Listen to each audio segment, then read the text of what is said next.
Hello YouTube, how you guys doing? It's Atticus, and yeah, I'm back with you now with a new replay. So today we're going to try something a little bit different. We're going to try the Lizardmen, race I don't really play a lot. I mean, I play some. The two races I never play are Skaven and Greenskins.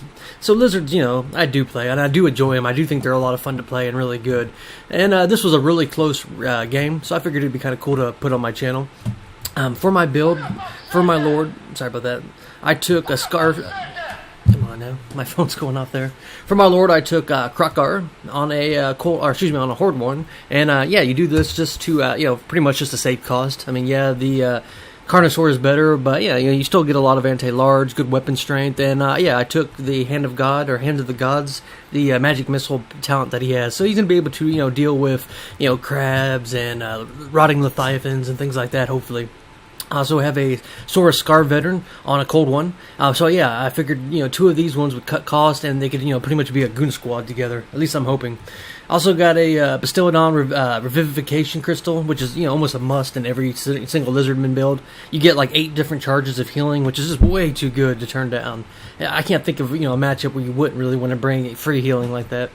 Also, you guys can see right here, I brought an Ancient Stegodon. And yeah, I like the Ancient one way better than I like just a regular Stegodon, for one reason, pretty much. It's, well, besides, you know, the more damage and, you know, higher armor, it's to fire while moving. So you put him in an attack command and send him into melee, but the whole time he's going to be shooting. And his damage, I mean, look at that, guys. 699 poison damage. It's really, really good. I don't really use him in the back. You know, I mean, if you're going to spend 2,000 gold, get him into, you know, get him into combat. He can take care of himself. For my frontline guys, I did take a couple Saurus Warriors with shields, with a couple Skink Coreouts, with a couple Chevrons. So yeah, you know, just putting them in between each, and these guys are going to be able to hold the line pretty long. For my opponent, we got the Vampire Ghost here.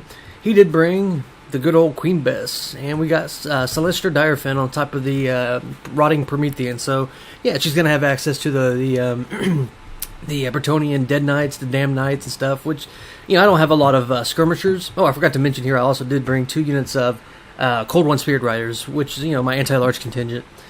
But yeah, I don't have many skirmishers, not a lot of chameleons and things like that this game. So, you know, those damn knights aren't going to be as effective. You know, maybe they could get some rear charging, and they do cause terror. So, yeah, we'll see how they go.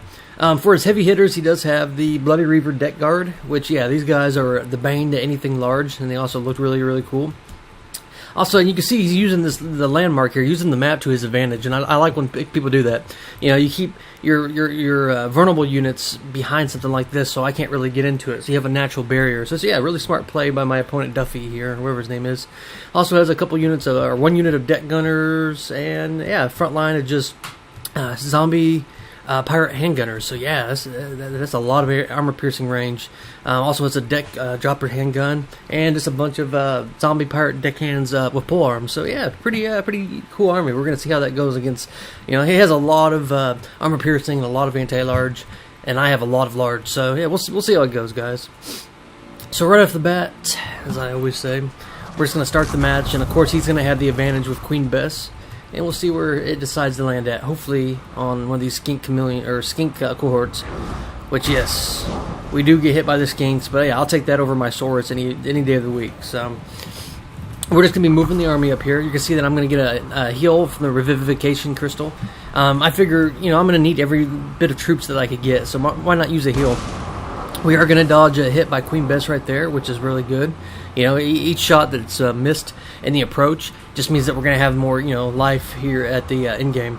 Now you can see right here his deck droppers of handguns are going to start shooting into my troops, and I don't really have an answer for that. Queen Bess is going to get a hit onto the Pharaoh Bastiladon, which I forgot to mention I had as well. You know, for 650 gold, you're getting an armor-piercing, armor-piercing armored behemoth like that. But yeah, you can see on the approach right here, guys, we're taking a lot of damage. I'm going to, you know, this is what I was talking about. The Ancient Stegodon is able to retaliate to shoot at these deck droppers, you know, because he has fire while moving. But yeah, I mean, you can see, guys, this Sword Warrior right here just got hammered. You can see that Krakar looks like is going to go rushing in ahead of everybody else. That's usually when you send the attack command, you know, things like this happen. Over here in the back, oh, I forgot to mention, I did use the Hand of the Gods on Queen Bess there, just trying to shut it down. And now our front lines are going to collapse, guys, and my Ancient Stegodon is going to get right in here into these, deck dropper, the handgunners and stuff. So yeah, our front lines have collided. You can see that, you know, there's mixed results. My opponent is going to summon a unit of rotting Prometheans, but over here you can see that the damn knights are fighting against my Cold One Spirit Riders, and yeah, I should win that engagement, even though these guys do have a really high physical resist. You know, they are very high outnumbered, and we're getting that damn lag again. Hopefully it stops. So yeah, with our front lines, you can see that I'm really globbed up right here, which is going to allow the Queen Bess to do a lot of damage. So it's really a priority to me to shut that down as soon as possible. You can see that Krokgar is taking a lot of damage. I kind of mismicroed and left him into the the bloody Reaver deck guard here. So yeah, this is a big mistake on my end. And you can see, yeah, I mean, his whole units are holding really good against all this lizard pressure that I'm sending towards him. Come on, stop lagging. So yeah, the Krokgar is going to break, which is really unfortunate. And you can see the balance of power is really heavily in my opponent's favor right now. But we are getting ready to get into his Queen Bess, and I feel like once I shut that down, I'll have an advantage. You can see my Ancient Stegosaurus is still at a lot of still at high health, and he's fighting against rotting Prometheans and some of these handgunners.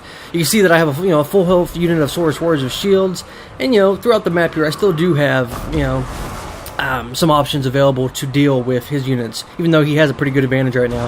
You can see that Krokgar is going to come back from routing, and so I just decided that I need to keep him away from these, bloody Reavers. That's how he almost got killed in the first part.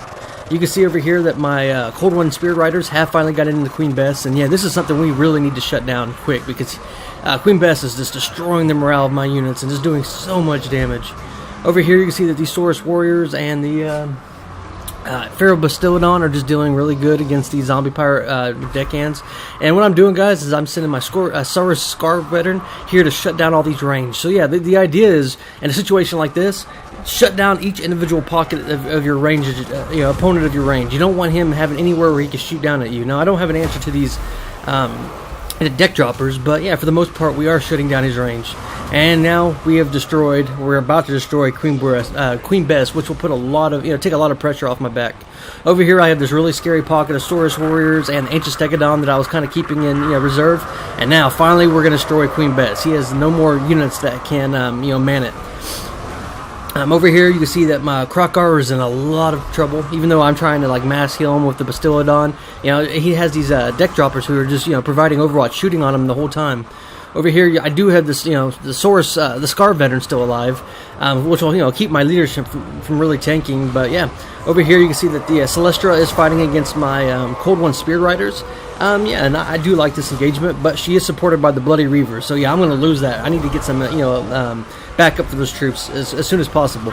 But we are destroying all his shaft units, so once we get rid of the shaft units, we'll be able to focus the killing potential of my troops onto Celestra and try to and this is probably the biggest threat we have right now, is these Bloody Reavers. Those guys are just really, really hard to deal with as a Lizardman. You can see that my Ancient Stegodon is probably my the last hope I have for winning this match. But yeah, he's in a bad engagement right now. Over here we have dealt with these units of handgunners pretty much, and same over here. I got a good, pretty high health Saurus Veteran. I do believe Krokgar has fallen. Yeah, Krokgar is dead. So now it's all going to rest on the Saurus, who's going to start taking some shots from the deck gunners. But these guys are almost out of ammunition, which will give me a little bit of an advantage. But yeah, guys, look at this. Look how quick the Ancient Stegodon has almost fallen to those Bloody Reavers. Those guys are just so good. It's such a pain to have to deal with as a Lizardman. Now, thankfully, I do have a lot of heals left with my Ancient Stegodon, and I'm going to start using some of his range to try to shut these guys down. Even though they're almost out of ammunition, it's probably not the most ideal way of using them. I probably should be trying to win the infantry fight. Over here, these units are finally going to start to break. As soon as that happens, I'll send my Saurus, my Saurus Scar Veteran in here to deal with Celestra. And yeah, so now it's just the final engagement. We have a half-health Saurus Warrior. We have a couple Bastillodons with heals. Versus half-health Bloody Reaver Deck Guard and a Celestra, and one unit of handgunners. You can see that I do have a unit of Cold One Spirit Riders who are going to come back from routing. And yeah, so now we just have pretty much a mosh pit, and the balance of power has come way back into my favor now, so it's really good for me. Over here, my Ancient Stegodon has returned from routing, and now, since he's so low health, I'm just going to keep using, I use Cold Blood to keep his rampage up for one, and I'm going to take advantage of his range and just try to do some far away damage as I can. Buy some time for my Saurus Scar Veteran to get back into combat. over here, we've taken the Bloody Reavers down to 15 units, but now I've lost all my infantry units. So yeah, all I have is large. Thankfully, these guys are crumbling. So yeah, it's pretty much anybody's game. If you look at the balance of power, guys, it is dead even. We have the what are these guys called? We have the kaiju battle here between a big rotting crab and a triceratops. But luckily, I'm gonna get a nice rear charge in with my Saurus Scar Veteran. You can see that Celestra is going to use her Fog of the Dam, which is going to lower leadership and the melee attack. So it's a really good play by my opponent here. Just buying him, buying him time. But yeah, balance of power is slowly creeping into my favor, guys. Especially now that I'm starting to get some of my Stegodons into combat. And yeah, Celestra is heavily outnumbered. I think he's lost all his Bloody Reavers. Yep, he has a couple Bloody Reavers that I just saw. But yeah, she's getting gooned. And at this point of the match, it's starting to pull away into my favor. So, yeah, very close game. Really could have went to anybody's. Anybody could have pulled that one off. It really went down to the late game, and sometimes in certain matchups it comes down to that, guys. Playing the long game, playing the long con. So let's go ahead and look at the in-screen breakdown and talk about some of the keys to success for my Lizardmen here. So Kroggar, he didn't have he got killed. You saw it with the handgunners up in the air and stuff. So he didn't, but I was able to get a couple good Hand of Gods off, and I was able to do a little damage. But yeah, it was the Saurus Scar Veteran that really was the MVP. For the front line, the Saurus were able to trade really good with the handgunners once we were able to close the gap. My opponent Ducky here did have the advantage, on the approach, but once we get into combat, that's where lizards will actually, So just keep that in mind, guys, when you're playing lizards. You're playing the long game. Try to think of it. What's gonna be more beneficial in the end phases of the battle, not necessarily like the beginning phases like you would have like the Dark Elves. The Cold One Spear Riders, they did their job. We were able to deal with the Damn Knights. We were able to shut down Queen Bess, and we were able to do a little damage to Celestra, and we were able to keep her occupied from getting into the main combat, which bought time for my Bastiladons. You can see the ancient Stegodon did really good, 136 kills. In my opinion, guys, just always take the ancient Stegodon if you can. It's just a lot better. You're getting better stats. It's what, 200 more gold, but you're getting fire while moving, higher damage, higher armor, etc., etc. It's kind of like the dragons with the high elves, Yeah, you could take the, like Turin says, the Walmart dragon, but sometimes it's better just to pay a little bit more and get there is exceptions, granted. But as for my opponent Ducky, good game, really good build. It was kind of cool. I liked how he was using the map to his advantage, and yeah, you can see on that map, whoever has that high ground advantage by that rock does have a defensive position.